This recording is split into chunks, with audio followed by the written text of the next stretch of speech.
Halo semua, ketemu lagi bareng gue Riko. Mungkin gue akan awali video ini dengan kata-kata kalau gue itu gagap.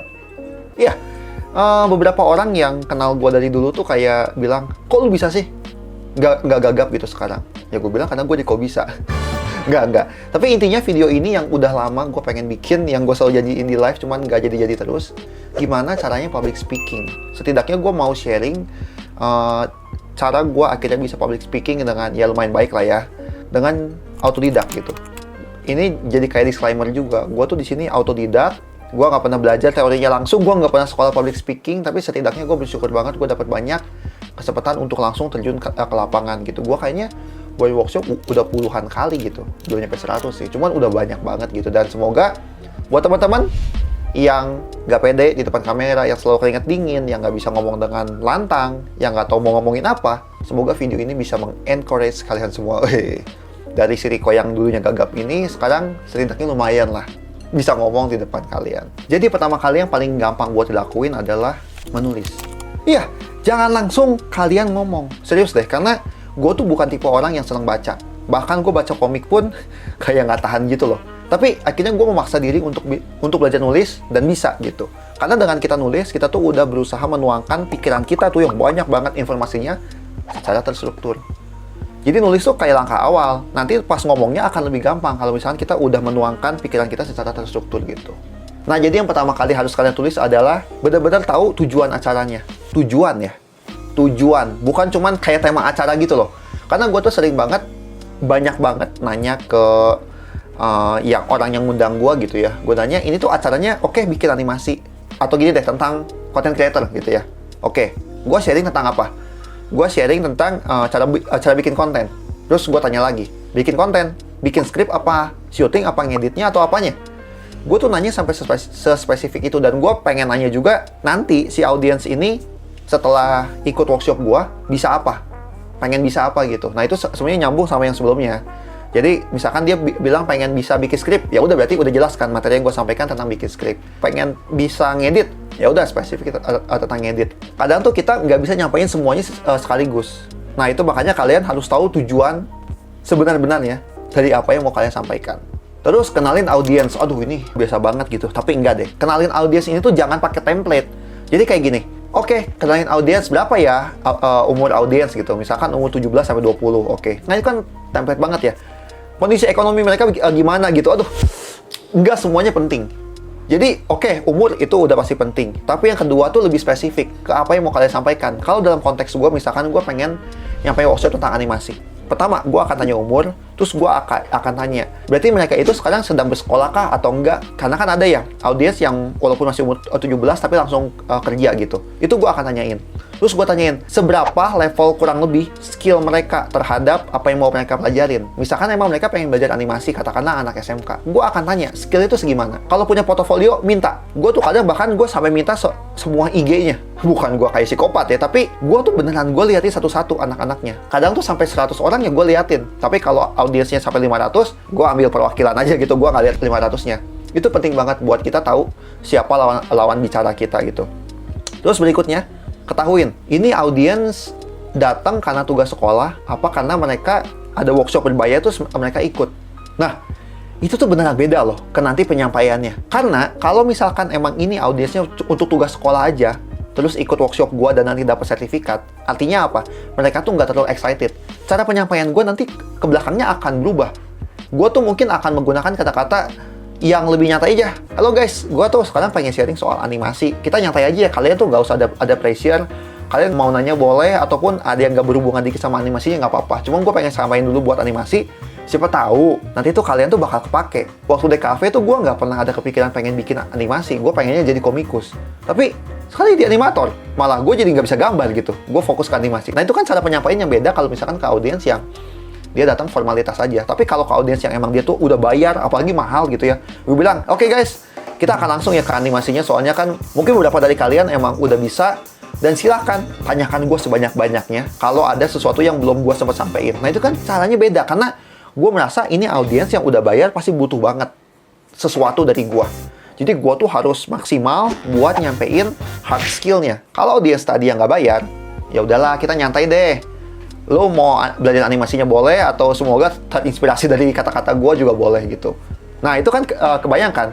Jadi itu tuh emang situasional banget, dan ini emang perlu latihan. Kalau gue bahas soal audiens ini bisa panjang banget, tapi semoga kalian bisa dapat contoh. Intinya kenalin audiens itu sesuai dengan kebutuhan kalian, bukan cuma kayak template.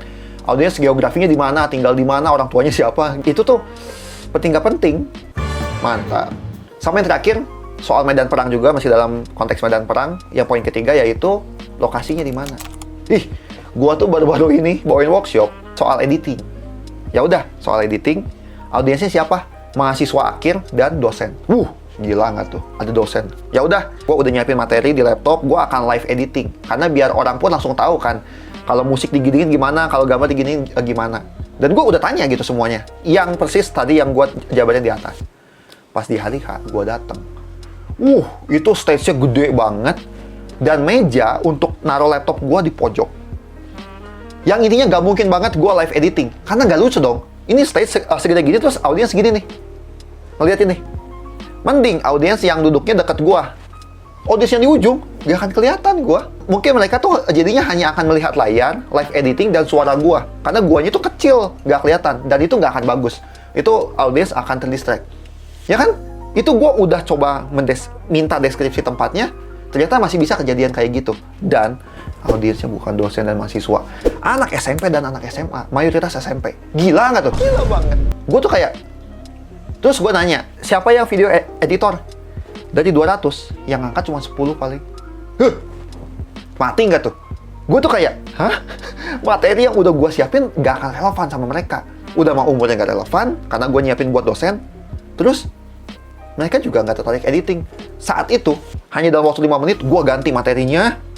Bodo amat, beberapa cuma tempel-tempel doang di slide-nya. Sisanya gue ngobrol aja soal keseharian gue sebagai content creator, gimana cara gue ngebangun dari 0 sampai 100 gitu. Nggak sampai 100 juga sih ya. Dari kecil gitu sampai sekarang gitu kan. Dan kena ke audiensnya. Nah, gue bisa ngelakuin hal kayak gitu karena kebetulan gue udah pernah nyampein banyak materi sebelumnya. Jadi, udah ada di kepala gue gitu loh. Akhirnya gue tinggal ngobrol aja, tinggal interaksi sama audiens. Cuman kebayangkan intinya, kalau misalkan kalian nggak paham lokasi tempat di mana kalian akan speech gitu, akan ngomong, akan public speaking, itu krusial banget. Kalau saat itu tempat pertama untuk kesempatan gue public speaking. Gue sih kayaknya langsung ngetingin. Gila. Kebayang ya? Semoga kebayang. Kalau nggak kebayang, doa aja biar kebayang. Nah, yang berikutnya, kita akan mulai bikin materi. Ini akan ditulisin lagi, again, gitu ya. Dan kita akan mulai dengan format yang harusnya sih kalian tahu. Kayak di sekolah-sekolah juga ada. Mulai dari masalah dan solusi gitu. Aduh, gampang banget ya? Emang gampang, tapi itu persis yang masih gue lakuin sampai sekarang. Jadi gue tuh sebelum jadi slide yang sebagus ini, ya gue akan nulisin kayak gini. Tuh, beneran, ya udah jelek aja. Ya, yang penting mah ada tulisannya gitu. Yang penting gue catat semuanya. Masalah dan solusi. Nah, jadi kayak gini. Masalah itu biasanya kita nggak usah cari-cari. Itu biasanya ada di tema acara. Kalau konteksnya workshop lagi, judul acara itu biasanya masalah. Cara bikin animasi dengan HP. Itu masalah loh. Kan berarti kan orang masalahnya tuh dia nggak punya laptop atau PC, dia pengen dari HP. Itu udah jadi masalah. Atau misalkan cara mendapat traffic yang bagus di TikTok. Itu masalah. Berarti kan orang-orang nggak bisa dapat traffic yang bagus, nggak bisa FYP gitu di TikTok kan. Nah, itu masalah paling gampang. Nah, tapi sebelum ke solusi, gue biasanya nambahin satu, fakta lapangan. Kalau kalian ngelihat video-video kok bisa, itu tuh mayoritas tuh contoh-contohnya yang relate dengan kehidupan sehari-hari. Itulah yang bikin audiens tuh ngerasa deket. Sekarang kalian kayak gini deh, posisikan kalian tuh sebagai anak SD. Terus kita mau ngomongin tujuan hidup, ya kan? Ngomongin tujuan hidup tuh, itu dari namanya ya udah berat banget. Terus gue ngasih contohnya kayak gini. Iya, jadi tuh pokoknya kalian bayangin nanti lulus kuliah, kalian kerja, kalian tuh gak akan langsung nemuin tujuan hidup. Nanti tuh kalian tuh akan kerja, ketemu orang, mungkin pelan-pelan di situ kalian akan udah mengerti diri kalian siapa. Itu tuh anak SD, kuliah aja gua nggak kebayang, kerja aja gua nggak kebayang. Nah, makanya kan tadi kita di awal kan kenalin audiens, ya udah. Kita akhirnya bisa cari fakta lapangan. Jadi kalau kita balikin lagi, misalkan gue pengen bikin tema workshopnya cara ngedit animasi di HP. Fakta lapangannya, kita bisa jabarin. Nggak punya laptopnya mahal. Atau punya laptop pun lemot gitu, atau apa. Nah, itunya tuh yang akan mempertajam materi-materi kita ke bawahnya gitu. Terus, ya udah solusi. Sebenarnya solusi paling gampang. Itu langsung straightforward. Ya kalau misalkan sering edit animasi di HP, praktekin aja di HP gitu. Kalau misalkan kita pengen tujuan hidup gitu ya, yang tadi ya udah langsung tips-tipsnya gitu. Tapi ingat, yang fakta lapangan tadi itu penting buat bikin audiens tuh jadi merasa urgensinya ada. Oke, gue balikin lagi ke anak SD ya. Ini emang agak susah nyampein soal jalan hidup ke anak SD. Cuman gue akan berusaha pakai bahasa yang lebih ringan gitu. Misalkan emang tujuannya itu mencari tujuan hidup gitu ya untuk anak SD. Ya tadi kan masalahnya udah yang mencari tujuan hidup, terus kita fakta lapangannya. Adik-adik tahu nggak sekarang tuh lagi sukanya apa gitu. Terus ada yang bilang, aku suka gambar, aku suka main game. Ada nggak yang nggak kepikiran sukanya apa? Ada tuh yang katakan tuh, kenapa adik nggak kepikiran gitu. Terus ada yang bilang, nggak tahu kak, kayak nggak tahu aja mau ngapain gitu. Terus gue bilang, kakak juga dulu kayak gitu. Tapi waktu itu iseng aja ikut-ikutan les drum. Sampai sekarang kakak lumayan jago main drum gitu. Coba deh adik-adik kalau misalkan punya sesuatu yang nggak tahu mau ngapain, tapi lakuin aja. Misalkan orang tua ngajak adik-adik, ayo dong les gambar. Jangan bilang nggak suka dulu. Cobain lakuin dulu. Kalau setelah beberapa lama nggak suka, ya udah bilang nggak suka. Tapi intinya emang tujuan hidup itu atau sesuatu yang kita suka itu harus dicari. Bukan tiba-tiba muncul aja gitu pas lahir. Nah itu kan bahasa gue untuk adik-adik itu jadi lebih membumi kan. Gue ngasih contoh-contoh yang emang fakta lapangan yang emang mereka alamin. Gue nggak mungkin ngasih contoh pas lagi kerja gitu kan. Mereka nggak akan relate. Nah, kebayang nggak tuh? Masalah, fakta lapangan, solusi. Itu dulu aja. Karena sebenarnya ada banyak lagi, tapi kan nanti pusing ya. Pakai 3 itu dulu, fakta lapangan. Masalah, fakta lapangan, solusi. Coba mulai tulisin. Nah, ini skill terakhir aja, tambahan, yang biasanya dipakai di public speaking. Yang paling penting itu adalah intonasi. Kalau misalkan teman-teman tadi udah aman hati di depan, gua tuh sesekali berusaha kayak ngasih jeda. Ketika ada sesuatu yang emang penting untuk dikasih tahu. Nah, itu tuh juga salah satu ngomongin intonasi ataupun tempo bicara. Kalau misalkan gue ngomong itu cepat terus dari awal kayak gini, mungkin kalian akan sebel gitu loh. Kalian akan pusing, ini tuh si Riko tuh ngomongin apa sih, kok cepet banget gitu. Ya kan? Tapi kan kalau sesekali, gue harus belajar. Nah, itu tuh ada sesuatu yang harus ditekankan, biasanya menggunakan tempo yang lebih lambat. Dan nada itu ke bawah. Gue harus, atau kalian harus belajar ini. Ini penting banget. Tapi kalau misalkan sesuatu yang udah lebih ringan atau yang pertanyaan, iya, emang gila banget sih. Susah banget gitu. Ya kan? Kalian susah banget kan belajar public speaking. Udah tonton video ini aja masih bingung, ya kan? Tapi tenang. Kalian harus belajar. Nah, itu kan beda ya. Sesuatu yang naik, nadanya naik, dan temponya dibawa lebih cepat, dia akan bawa fun. Dia akan bikin orang biasanya itu yang pertanyaan gitu. Tapi ketika pengen menekankan, pakai tempo yang gitu. Pakai tempo yang lebih lambat dan nadanya itu kayak ke bawah gitu. Dan pastinya yang terakhir, kalian tuh jangan panik pas salah nyebut. Ini tuh biasanya yang bikin orang keringet dingin. Nah, jadi biar nggak panik itu sebenarnya kita tuh bisa jujur aja kalau kita salah atau kita perbaikin tapi nggak ketahuan. Nah, yang jujur tuh kayak gini. Misalkan gue tadi pengen nyampein soal public speaking gitu ya. Terus bilang, ada fakta lapangan, ada solusi. Sorry. Maksud gue solusi dulu, baru fakta lapangan. Nah, gitu ya. Nah, itu tuh kita jujur aja kalau emang kita salah.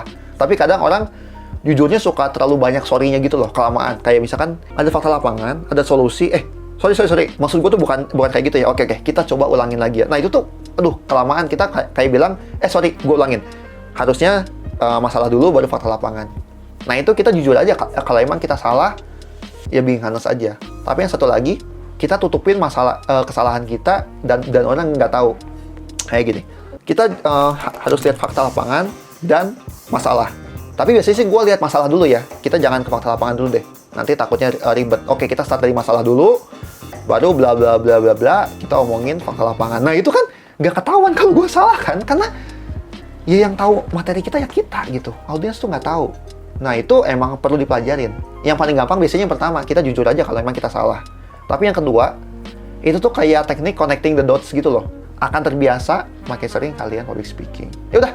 Gila, ini video berapa lama ya? 20 menit, 30 menit kali ya. Cuman ya semoga kalian anggap aja video ini kayak lagi nonton gua live nyantai sambil ngopi deh tuh. Gua aja ada ngopi.